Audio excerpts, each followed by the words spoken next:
Atos, capítulo de número 11, dando sequência ao tema que nós iniciamos semana passada. Semana passada nós lemos do versículo de número 1 até o versículo de número 18. O tema dessas duas mensagens da semana passada e de agora é a expansão do Evangelho.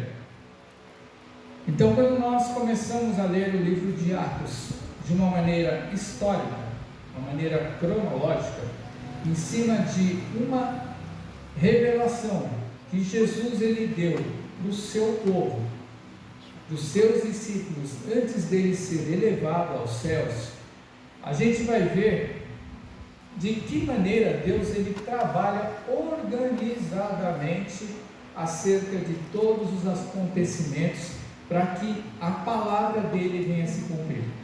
Então, estava falando semana passada que muitas vezes quando nós vemos essa bagunça no mundo, e isso eu falo de hoje, do tempo que nós vivemos, se você chega e você for olhar para a história do passado, e você olhar e conhecer o contexto da situação do dia a dia das pessoas, você vai falar também que bagunça que era lá no passado. Mas existia um propósito em todas as coisas de Deus acerca da sua obra.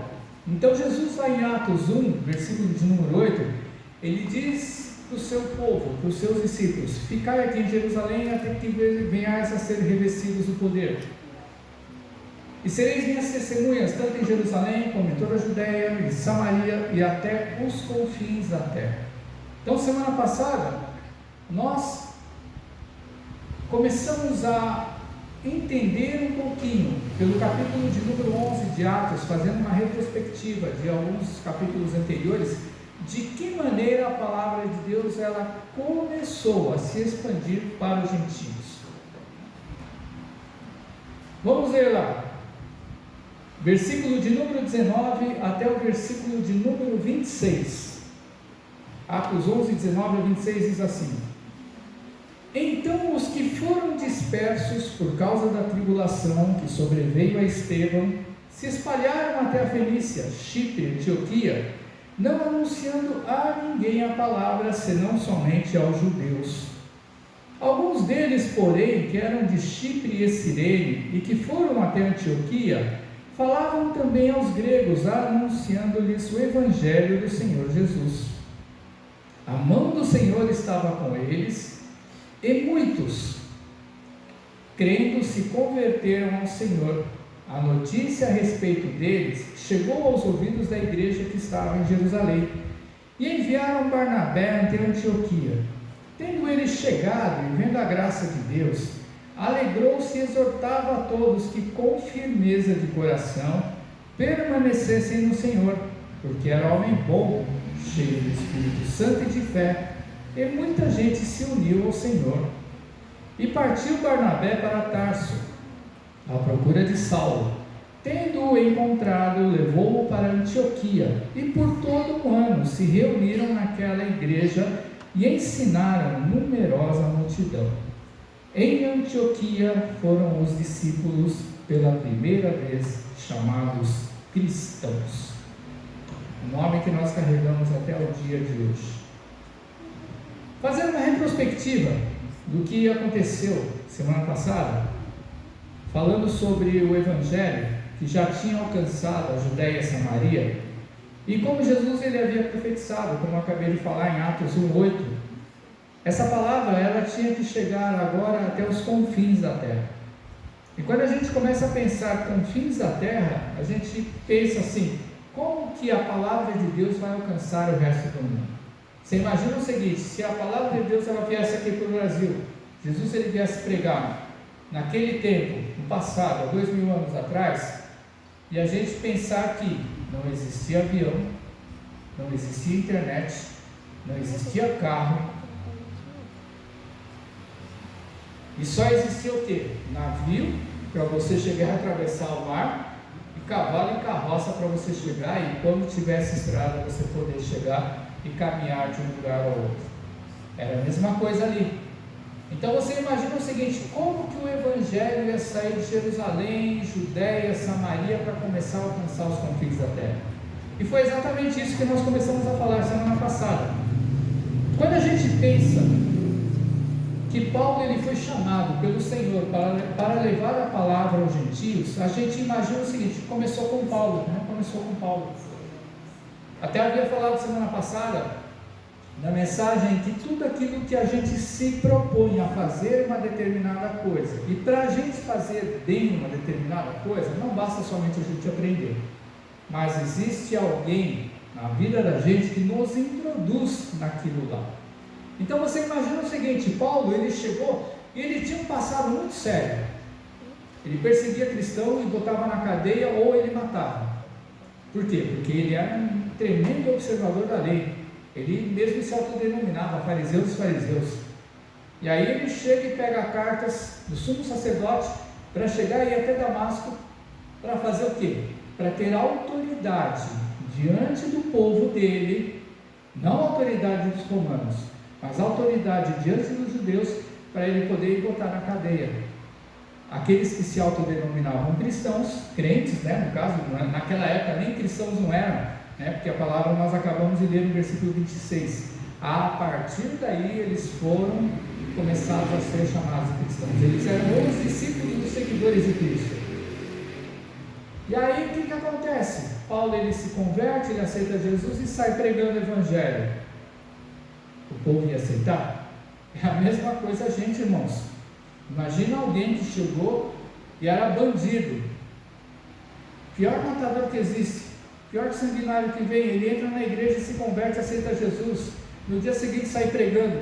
Quem conhece aquela pessoa, você acha que eles vão acreditar na palavra dele? Não, lógico que não. E Paulo aconteceu exatamente isso. Então precisava alguém introduzir ele dentro do Evangelho. Isso daí nós vamos chegar e ver acontecer. Mas não foi Paulo que começou a pregar para os gentios, mas ele foi o homem chamado pelo Senhor para chegar e fazer com que essa palavra se expandisse pelos gentios. Aí foi em Pedro, meio que por acaso, e aí eu falo para vocês: existe coisa ao acaso ou coincidência para o crente? Não foi por acaso. A gente pensa muitas vezes por acaso, mas isso daí é por causa da soberania do propósito de Deus, dentro daquilo que Jesus tinha anunciado.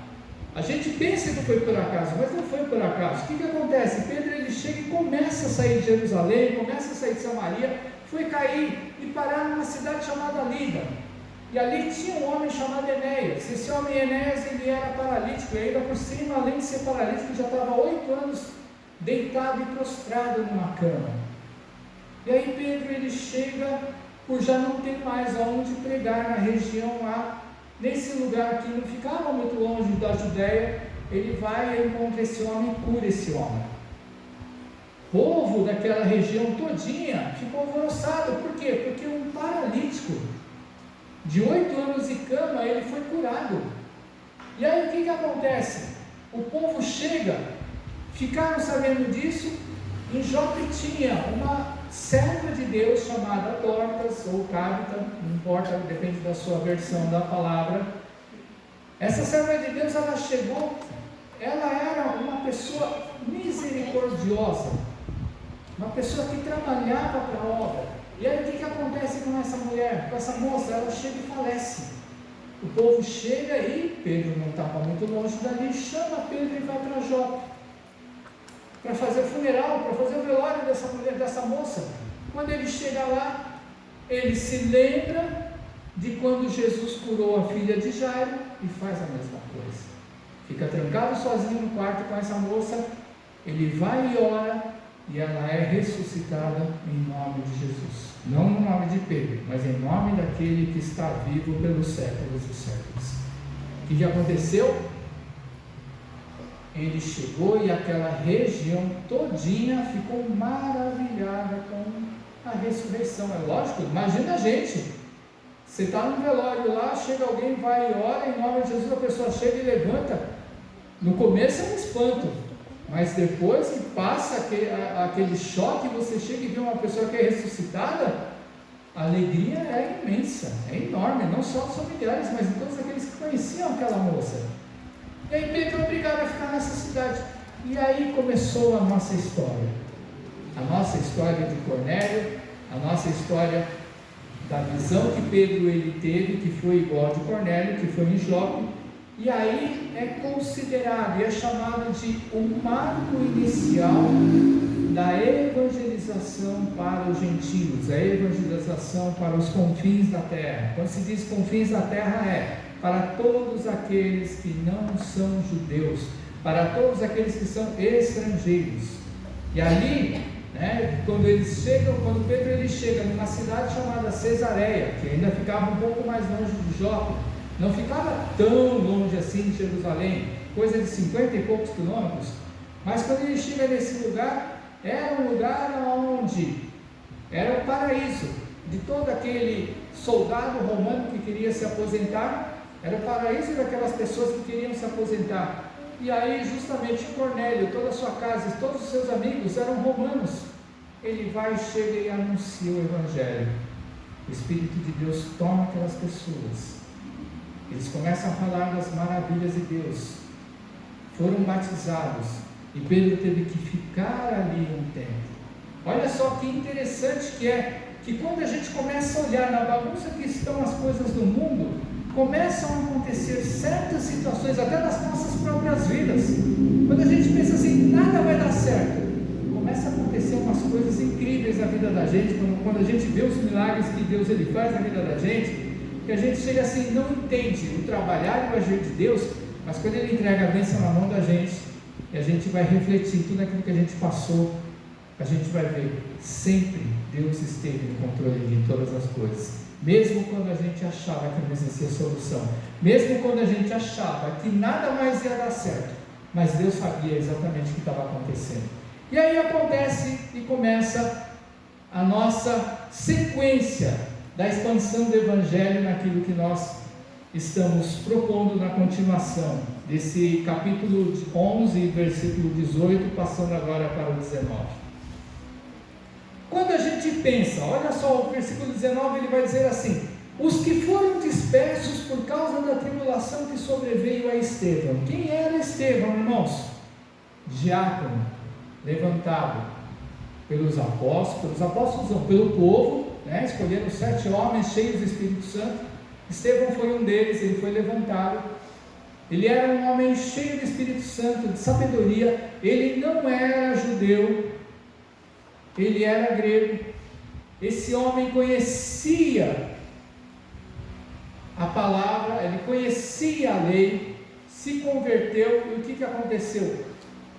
Quando a gente chega e vai lembrar da vida de Estevão, ele foi o primeiro mártir, primeiro homem que chegou a morrer por proclamar o Evangelho de Cristo. E aí o que aconteceu? Naquela época, quando Estevão foi morto, isso daí incentivou os judeus, não os romanos, incentivou os judeus a chegar e perseguir os cristãos, os crentes, os discípulos de Cristo naquela época, porque eles ainda não eram cristãos, chamados de cristãos.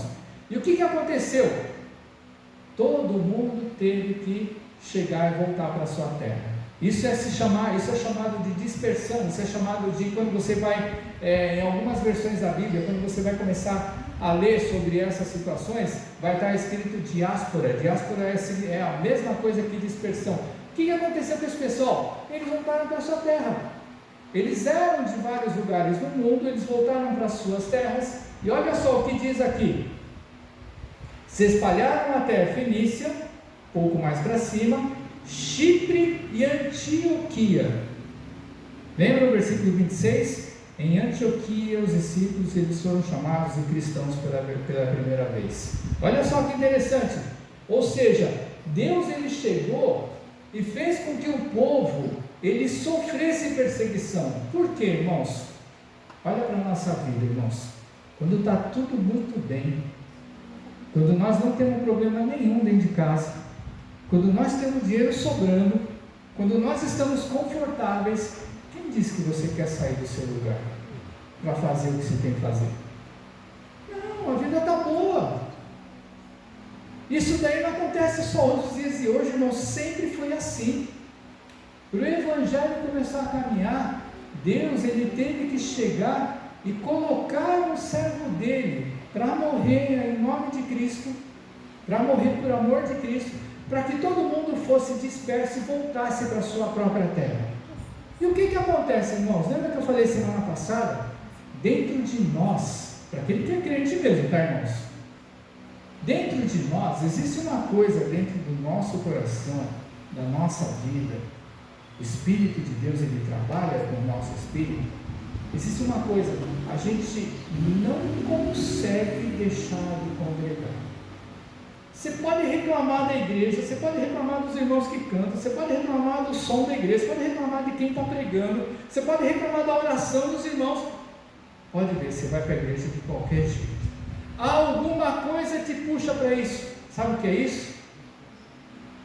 O nosso espírito, ele tem a necessidade de estar em comunhão com Deus. Agora você imagina o seguinte: o povo estava ali, todo mundo congregado no mesmo lugar, e chega e vem a assolação, perseguição, cada um volta para a sua terra. Não tem igreja em lugar nenhum naquela época. Qual é a necessidade que a gente tem de chegar para poder fazer o culto a Deus? A gente, pela necessidade de cultuar a Deus, começamos a pregar o Evangelho. A gente começa a fazer reuniãozinha dentro de casa, chama uns 3, 4 aí que a gente conhece e fala: amor, você não quer chegar e receber uma oração, eu ouvir alguma coisa de Deus, alguma coisa da Bíblia? A gente começa a fazer esse culto porque nós temos necessidade de nos conectarmos com Deus em conjunto com outras pessoas. E aí as pessoas começam a fazer o quê? O chamado evangelismo. Só que vai dizer que esses irmãos, eles voltam para as suas cidades. Aqui está falando Fenícia, Chipre, Etiópia, mas existem muitos lugares aos quais eles voltaram e espalharam, mas aquilo que interessava para Lucas era isso daí, e nós já vamos saber o porquê. O que foi que aconteceu? Eles começaram a fazer o quê? Pregar somente para quem era judeu. Irmão, tinha falado semana passada que judeu e ímpio, judeu e gentio, eles tinham um problema muito sério, porque o gentio, ele come qualquer coisa. Nós que somos gentios, vamos falar assim, nós somos brasileiros, a gente que é carneiro, a gente come qualquer tipo de carne. O judeu não. Quando você começa a olhar a tradição judaica, eles não comem qualquer tipo de peixe. Olha só a que ponto eles chegaram através dos séculos. Eles só comem peixe de alto mar, nem de rio. Por quê? O peixe de rio ele come coisa morta. Eles comem peixes mortos, eles comem frutas que são jogadas, que caem, que são apodrecidas. Eles comem aqueles chamados frutos que existem no rio, né? Que estão mortos. No mar é a mesma coisa. Vocês acham que tem alimento para alimentar os peixes a hora que eles querem? Não, tem hora que eles são obrigados a comer coisa morta. Tem muita coisa. Por exemplo, camarão. Tem gente que adora camarão, né? Camarão é chamado de lixeiro dos mares. O alimento deles é só coisa podre. E quando você come camarão, para quem gosta, é uma coisa extremamente saborosa. Tudo aquilo que é podre parece que é gostoso, né? Olha só que interessante. Mas o judeu tradicional, até os dias de hoje, eles só comem peixes escamados. Porque os peixes escamados, em geral, eles não se alimentam de coisas mortas. Peixe de rio, todos eles, sem exceção, eles se alimentam de coisas mortas. Animais, chega e fala lá que o animal lá é só boi e só carneiro, que eles se alimentam. Aí quando a gente chega e vê lá, né, vai numa churrascaria, é carne de javali, carne de cobra, carne de coelho, carne de um monte de coisa aí que o povo come. Aí você imagina o seguinte: judeu, uma coisa que o evangelho ele cria, o que é? A comunhão não somente de nós nos tratarmos, mas a comunhão da gente chegar e comer junto, né? Porque quando você come junto com outros irmãos, parece que você sela o amor e sela a comunhão que você tem entre si. Agora imagina judeu pregar para quem não é judeu. E na hora de comer, como é que ia fazer? Os porcos, vamos falar assim, os do mundo, né? Aí o povo não tinha costume de se lavar. O judeu lavava a mão toda hora. Ele pegava uma coisa, chegava, ele ia lavar a mão. Irmãos, a gente chega lá, imagina assim, né? Os porcos que nem a gente. Chega e lava a mão de manhã e depois só à noite na hora de dormir. E durante o dia você já comeu um monte de coisa. Já orei, está orado e Jesus ele queimou lá tudo. Mas era assim, então eles pensavam assim: eu pregar para gente que não é judeu, misericórdia, eu vou pregar somente para judeu. Então olha a barreira que foi criada para o evangelho poder avançar, e precisava de alguém. Esse alguém começou com Pedro. Depois, né, não depois, Estevão faleceu, morreu antes, né, apedrejado, mas o pessoal ele chegou e teve que voltar para as suas terras. E aí vai dizer, Lucas ele vai registrar Fenícia, Chipre e Antioquia. E olha só, vamos continuando. Olha só como o evangelho, como Deus ele trabalha nas coisas loucas do mundo para confundir as sábias e fazer com que a sua palavra ela alcance. Vai dizer no versículo 20: alguns deles, porém, que eram de Chipre e Cirene e que foram até Antioquia, falavam também aos gregos, anunciando-lhes o evangelho do Senhor Jesus. Olha que interessante. Quem era extremamente tradicional era aquele que habitava, morava e que nasceu em Jerusalém. Os judeus que nasceram fora de Jerusalém, mesmo em países, né, de outras línguas, raças e tradições, eles observavam a lei, mas não era uma coisa tão rigorosa. Não assim tão rigorosa no sentido que eu estou falando assim, eles comiam qualquer tipo de carne. Não. Você imagina o seguinte: para quem já chega e, por exemplo, vem de uma cidade para outra, quem nunca foi daqui de Lençóis e veio para cá, ou já correu em outras cidades, você vai perceber que de uma cidade para outra existem costumes que são diferentes. Por exemplo, o paulista aqui de São Paulo ele tem uma mania, o paranaense tem outra, o mineiro tem outra, o baiano tem outra. Então cada estado tem os seus costumes. Então vai acontecer que esse povo, né, que eles migraram ali para Antioquia, eles começaram a evangelizar outras pessoas. Por quê? Porque os judeus eles já estavam evangelizados. Quem converteu, converteu. Quem não converteu, não vai se converter mais. E aí eles começaram a falar para quem? Para as pessoas de língua grega, as pessoas que eram gregos, as pessoas que o grego lá é sinônimo de gentio, é sinônimo de confins da terra, sinônimo de não judeu. E eles começaram a evangelizar essas outras pessoas, mas como eles já conheciam alguns costumes que eram fora de Jerusalém, alguns costumes pagãos que existiam, não chocava eles, não que eles viessem a chegar e se deixar envolver, mas não chocava, sendo que o judeu da nata, da gema de Jerusalém, eles ficavam muito chocados, e muitas vezes eles falavam assim: eu não quero me misturar com esse povo. Mas aí olha só que interessante, vai dizer que essas pessoas, eles foram para esse lugar. Vai dizer no versículo 21, a mão do Senhor estava com eles, e muitos crendo se converteram ao Senhor. E aí novamente a gente vai chegar e ouvir na palavra de Deus: quem converte o nosso coração não é o irmão ou a irmã que vem pregar a palavra, é o Espírito Santo de Deus. Mão do Senhor é a mesma coisa que o Espírito Santo de Deus. É Ele quem abre o coração da gente em um determinado dia para a palavra entrar. E pode ser a palavra mais feia que você tenha ouvido, feia no sentido de assim, a palavra mais mal pregada que tenham feito para você. Se foi o dia que Deus preparou para você receber essa palavra e você acreditar e converter, é nesse dia que você vai aceitar Cristo na sua vida.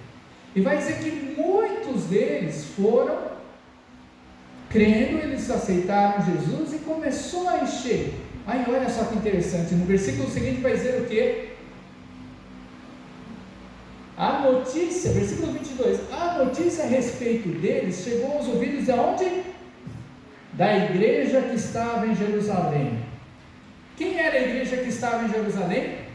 Era a igreja o quê? Era a igreja sede dos discípulos de Cristo Jesus. É a igreja onde ficavam os apóstolos.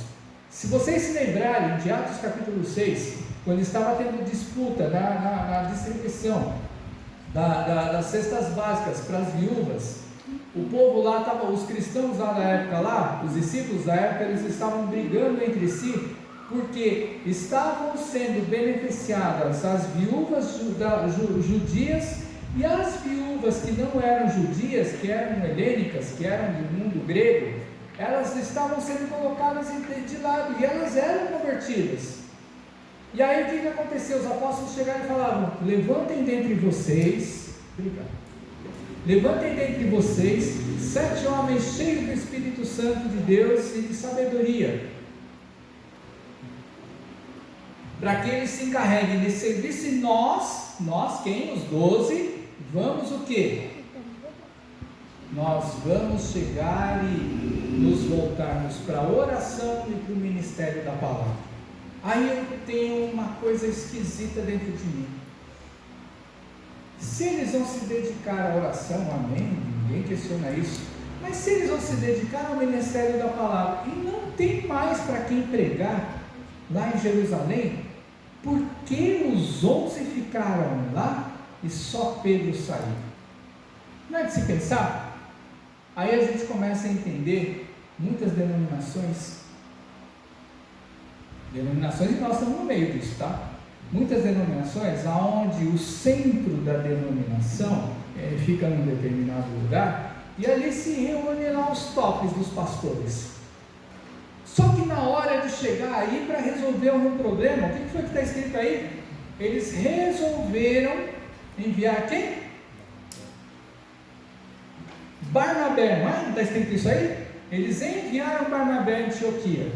Por que não foi um apóstolo para Antioquia? Aí eu fico pensando, por que a nata dos pastores, a nata dos apóstolos ficou ali centrada em Jerusalém, só buscando oração e ministério da palavra para pregar para quem? Para ninguém. Só Pedro naquela época ele teve dentro dele um coração voltado para chegar e expandir e fazer aquilo que Jesus falou. Olha só que interessante que é. Como é interessante a questão da acomodação do povo de Deus. Mas não importa. E aí foi levantado quem? Barnabé. Por que foi Barnabé? Abra comigo lá em Atos capítulo de número 4. Olha só que interessante. O povo não era bobo, né? Quando eles chegavam e mandavam alguém para um determinado lugar, eles mandavam alguém que estivesse já preparado para trabalhar naquele lugar. Olha lá, Atos capítulo de número 4.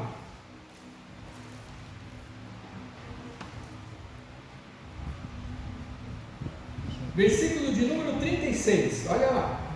José, cognominado pelos apóstolos Barnabé, que significa filho da consolação. Barnabé significa filho da consolação, filho da exortação.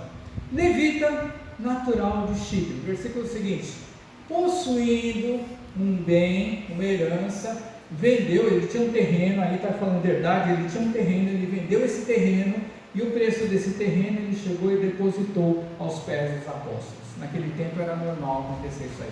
Agora, versículo anterior, volta lá para mim, Diogo. Olha só que interessante. José, que é Barnabé, filho da consolação, esse apelido que foi dado para José, é porque realmente, chamaram ele de Barnabé, o significado é filho da consolação, é porque ele era esse homem, ele tinha esse dom de aconselhar, ele tinha esse dom de exortar, ele tinha esse dom de consolar as pessoas.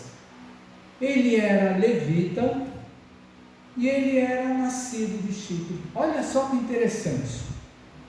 Quem que foi para Antioquia? Irmãos crentes que estavam em Chipre foram lá evangelizar. Então Barnabé, José, sabendo como era o povo dele, que foi lá evangelizar, os apóstolos, eles pegaram e separaram um cara. Bom, esse cara não está preparado, eu acho, pelo menos para saber como eram os costumes, que foram lá chegar e pregar. Porque, irmãos, olhem só, pelo menos, por exemplo, no nosso mundo, hoje, quantas denominações diferentes, quantas maneiras de pregar diferentes, e quando as pessoas elas entram em conflito, gera algum atrito. né? Uma denominação mais fervorosa, uma denominação mais tradicional, às vezes em determinados pontos geram atrito. Então, como estava começando a se expandir o evangelho, eles separaram um homem chamado José para ir nesse lugar. E olha só que interessante, continuando lá em Atos capítulo 11, versículo de número 23, vai dizer assim: José, ou Barnabé, chegado em Antioquia, vendo a graça de Deus, olha só, alegrou-se e exortava a todos a que com firmeza de coração permanecessem no Senhor. A palavra de Deus, quando ela alcança, a partir do momento que a mão de Deus ela está operando, ou seja, junta dois fatores: a mão de Deus ela chegar e ela estar agindo, e as pessoas elas terem a intenção de levar a palavra de Deus, terem a intenção de levar o evangelho. Olha que coisa fantástica. Chega um homem que convive junto com os apóstolos, junto com o concílio, que decidia todas as coisas da igreja do Senhor. Ele chega naquele lugar, primeiro sentimento que ele teve, qual foi? Alegria. Quando você chega numa determinada igreja, e você conhece um pouquinho do evangelho, um pouquinho da palavra de Deus, um pouquinho da doutrina de Deus, e você vê que essa igreja, ela cumpre aquilo que está na palavra, que sentimento no coração você tem dentro de si? É a mesma que Barnabé teve. Na hora que ele chega naquela igreja, conhecendo a palavra que ele conhecia, ele chega e vê que a igreja, daqueles novos convertidos, eles estavam cumprindo as ordenanças de Cristo. Primeiro sentimento que ele teve, ele ficou extremamente alegre. E vai dizer ainda assim que ele exortava a todos a que com firmeza no coração permanecessem no Senhor. Por que será?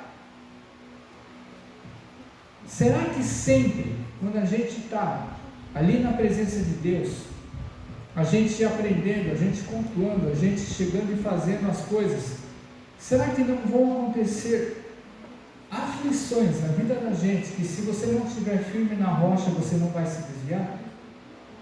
Por que será que Barnabé continuou exortando para eles ficarem firmes na presença de Deus?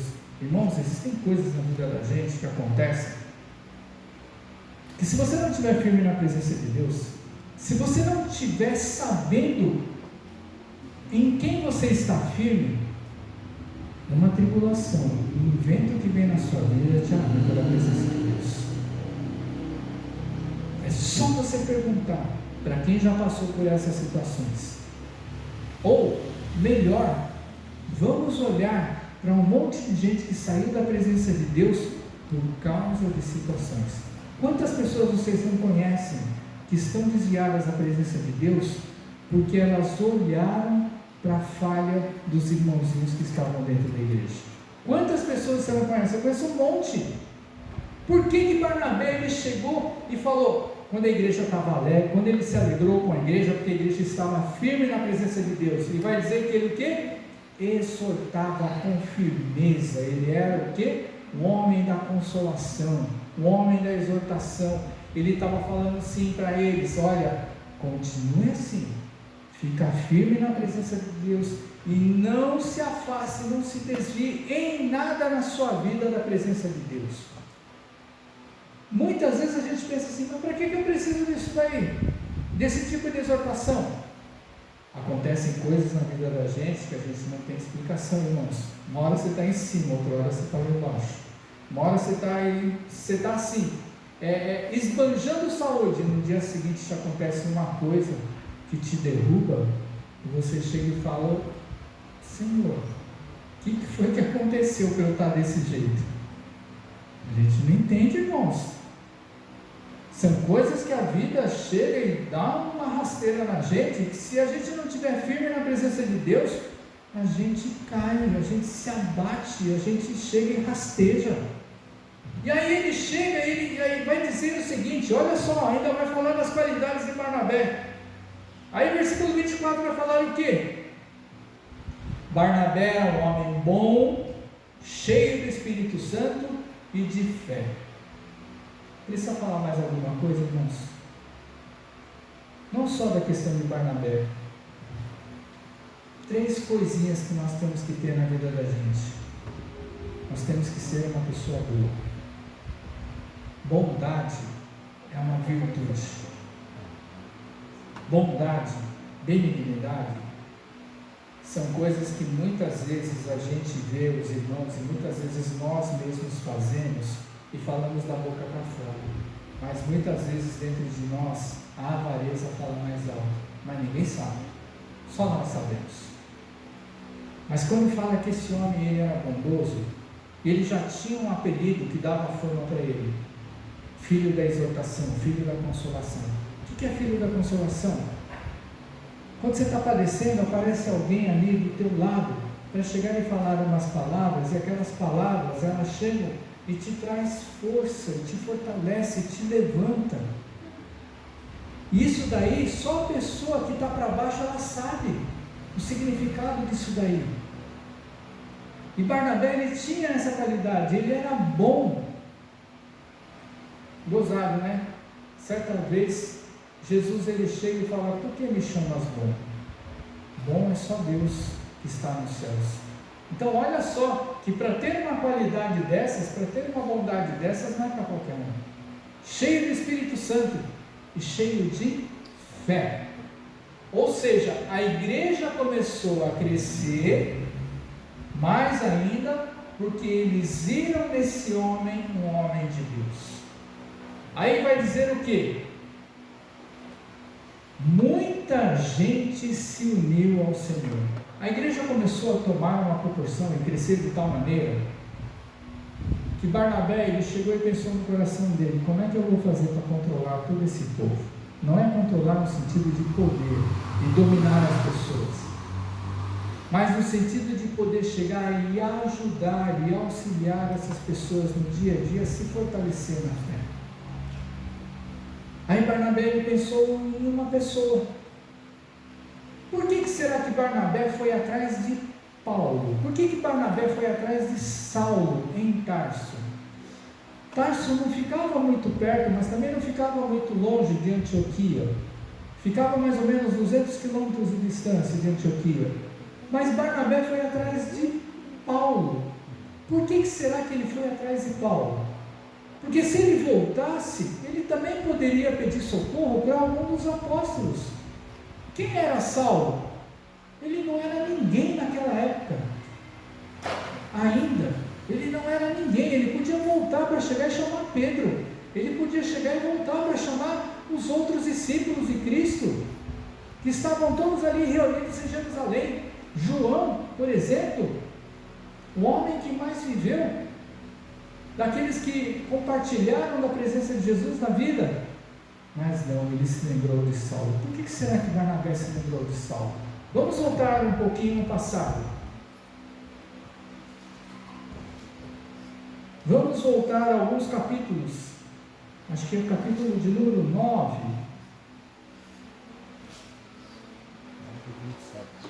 Olha só.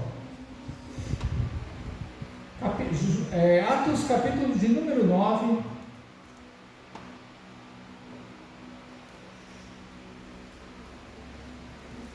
Vamos ler a partir do versículo 22, só para a gente poder chegar e ficar inteirados de quem era Saulo que o Barnabé conheceu. Atos 9, 22, vai dizer assim: Saulo, porém, mais e mais se fortalecia e confundia os judeus que moravam em Damasco, demonstrando que Jesus é o Cristo. Logo depois que ele tinha se convertido. Decorridos muitos dias, versículo 23, os judeus deliberaram entre si tirar-lhe a vida. Porém, o plano deles chegou ao conhecimento de Saulo. Dia e noite guardavam também as portas para o matarem. Mas os seus discípulos tomaram-no de noite e, colocando num cesto, desceram pela muralha. Tendo chegado a Jerusalém, aí já um tempo depois, tá, irmãos? Aqui quando você começa a ler, você pensa que foi logo em sequência. Mas um tempo depois, tendo chegado a Jerusalém, Paulo procurou se juntar com os discípulos todos, porém os discípulos o temiam, não acreditando que ele fosse o quê? convertido. Discípulo, né? Convertido. Mas Barnabé, olha só o Barnabé aparecendo na Bíblia. Olha o Barnabé aparecendo no passado na vida de Paulo. Dizem que foi mais ou menos 10 anos antes. Então ele já conhecia Paulo lá no passado. Mas Barnabé, tomando Paulo, levou aos apóstolos e contou-lhes como ele vira o Senhor no caminho, e que esse lhe falara, e como em Damasco pregara ousadamente em nome de Jesus. Olha só como é importante você chegar e ouvir o testemunho de alguém, e depois que você ouve o testemunho de alguém, você chegar e ouvir a mensagem que ele tem para trazer. Olha só como é interessante. Isso chamou a atenção de Barnabé. Estava com eles em Jerusalém, entrando e saindo, pregando ousadamente em nome do Senhor. Falava e discutia com os helenistas, mas eles procuravam tirar-lhe a vida. Tendo, porém, chegado isso ao conhecimento dos irmãos, levaram-no até Cesareia e dali o enviaram até Tarso. Ou seja, Paulo de Tarso, ele volta para Tarso, sua terra natal. Mas olha só que interessante, foi Barnabé, o filho da consolação, que ouviu o testemunho de Paulo, e na frente dos apóstolos ele chegou e falou: olha o testemunho desse homem, olha a maneira como ele prega, olha como ele fala da palavra de Deus. Isso daí provavelmente ficou no coração de Barnabé na época. Olhando, se a gente vai avançar no tempo, quando Barnabé estava em Antioquia, ele chegou e deve ter pensado: alguém que fala ousadamente, alguém que não está nem aí, se o povo é judeu, se não é, alguém que chega e fala com autoridade, alguém que tem o testemunho de conversão que Paulo ele teve. Barnabé, na sua cabecinha, no seu coração, o Espírito Santo tocou o coração dele e falou: tem que ir atrás de Paulo. Olha só como as coisas não acontecem por acaso na vida da gente, irmãos. Até então, quando a gente começa a ler essa palavra, esse texto, se você só lê o texto sem conhecer o contexto que envolve o texto, você pensa assim: Deus falou e ele foi correndo atrás. Mas quando você começa a conhecer a história que envolve toda aquela situação, você vê que Deus estava no controle de todas as coisas, usando a nossa inteligência, a nossa racionalidade, usando o nosso conhecimento que temos a palavra, para chegar e fazer que nós venhamos a ter a conclusão correta na vida da gente. Ele foi aonde? Ele foi até Tarso, chamou Paulo e falou: vamos comigo para Antioquia. Muito tempo depois, mas você imagina o seguinte: quem se converte realmente, quem está nos caminhos do Senhor mesmo, pode passar 10, 15, 20 anos, quando você encontra lá na frente, a pessoa não muda, irmãos. O convertido de coração e que segue os caminhos do Senhor, ele não muda. E quando Barnabé chega, vai encontrar Paulo e traz ele de volta, junto com ele para Antioquia, nesse versículo vai dizer o quê? Seguinte: eles voltam para Antioquia, ficam ali durante um ano. O quê? Olha lá, se reuniram na igreja durante um ano, ou seja, um ano inteirinho, eles ficaram ensinando a palavra de Deus. A gente não está mais nesse tempo. Naquele tempo eles tinham bastante tempo para eles estarem reunidos na igreja todos os dias. Hoje em dia a gente tem a vida extremamente corrida.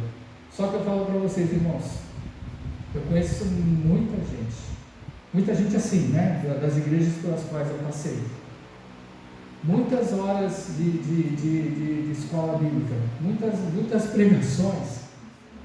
Eu cansei de ver gente com 15, 20, 30 minutos de palavra, gente que estava assistindo começar a olhar no relógio, ficar inquieto no seu lugar, levantar para ir tomar água, sair para cá, sair para lá, ir para o banheiro, ir e voltar.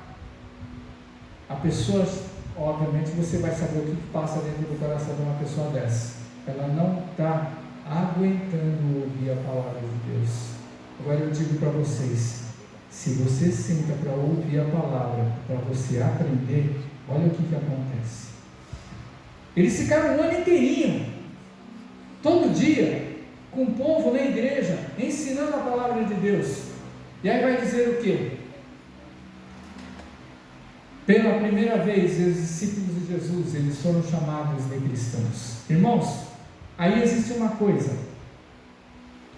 Lá na época, na história, quando eles foram chamados de cristãos, eles foram chamados assim, os seguidores de Cristo. Mas quem chegava e falava e chamava eles de seguidores de Cristo, quem eram?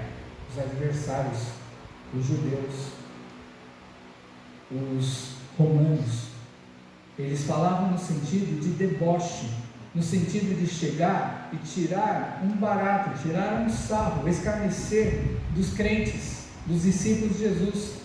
Só que Lucas, ele vai registrar isso daí vai dizer assim, que passou a ser uma marca registrada da gente. Agora eu digo para você uma coisa: se os opositores, eles estavam apontando, eles falavam, olha lá os discípulos lá, é a mesma coisa, só para vocês entenderem por que eram chamados assim. É a mesma coisa que na política, aqui no nosso país, que nós temos dois extremos. Os opositores, eles chegam e falam, olha lá o lulista. Os opositores chegam e falam, olha lá o bolsonarista. É assim que eles chamavam. Não chamavam no sentido legal, no sentido de falar, olha aquele lá, né, o lulista que é adepto do Lula, olha lá aquele bolsonarista que é adepto do Bolsonaro. Não, eles falavam no sentido de chegar e debochando. Ou seja, os opositores, os judeus e os romanos, os gentios que não eram convertidos, eles apontavam, olha lá os crentes, olha lá os cristãos. Agora, irmãos, pensa uma coisa: para ser chamado de cristão naquela época, era só porque eles estavam entrando dentro da igreja? A palavra de Deus, ela transforma a vida e coração de quem se entrega ao Senhor. Lembra quando nós lemos o primeiro versículo de Isaías 64:4? Deus trabalha para aquele que nele espera. Ou seja, as pessoas elas eram apontadas, mas porque eles tinham o quê? Mudança de vida. Porque realmente o modo de vida das quais eles viviam, e Antioquia era uma cidade pagã. Eles chegaram e deixaram de fazer as coisas que eles faziam, eles começaram a frequentar a igreja começava a ensinar as doutrinas da nossa fé, e o que acontece? Eles começaram a largar a velha vida para se transformar para uma nova vida. Nada mais de bailinho, nada mais de festinha, nada mais de reunião com um incrédulo, nada mais de estar no meio de escarnecedor. Eles começaram a viver uma nova vida, e além de viver uma nova vida, integridade, santidade, eram coisas que passaram a ser primordiais na vida daquelas pessoas. E aí eles foram chamados de cristãos no sentido de ser debochado, só que essa marca registrada ela está até hoje, porque nós nos denominamos cristãos, protestantes, crentes, que é tudo a mesma coisa. Isso nos diferencia das pessoas do mundo. Então, quando esse termo foi colocado, os discípulos eles foram chamados pela primeira vez como cristãos, é porque essas pessoas tiveram uma vida transformada. Quando a gente começa a olhar na história, o que foi Antioquia? Foi a primeira igreja onde Barnabé e Paulo estavam ali trabalhando. Foi a primeira igreja dos gentios, a primeira igreja dos não-judeus. Antioquia foi celeiro missionário para chegar e enviar pessoas. Paulo ele saiu daí, foi daí que ele chegou e começou a fazer e fez as suas 3 viagens missionárias, percorrendo o mundo afora, levando a palavra de Deus. Então a cidade, não, a igreja de Antioquia, ela cresceu de tal maneira porque ela foi e fez exatamente aquilo que Jesus falou. Coisa simples: ser-me-eis minhas testemunhas. É simples? Não é simples, irmãos. Olha como é difícil nós sermos testemunhas de Jesus. Quando a gente fala que a gente é testemunha de Jesus, a gente tem que abandonar muita coisa na vida da gente. E tem muita coisa que a gente não consegue abandonar. Mas, se a gente deixa Deus trabalhar na vida da gente, as coisas mudam. Por que mudou? Como que a gente pode provar que mudou? Dali daquela igreja até hoje, quase 2000 anos depois, ali foi pelos anos 50 e poucos, 40 e poucos, até hoje, que ano nós estamos? 2024, quase 2000 anos depois, essa palavra chegou até nós. Nenhum de nós é judeu de nascença, ou judeu de árvore genealógica. Todos nós somos não judeus. Significa que essa palavra que foi começado lá, chegou até a gente e fez uma obra de milagre, de transformação, e uma obra de que a gente tem que continuar.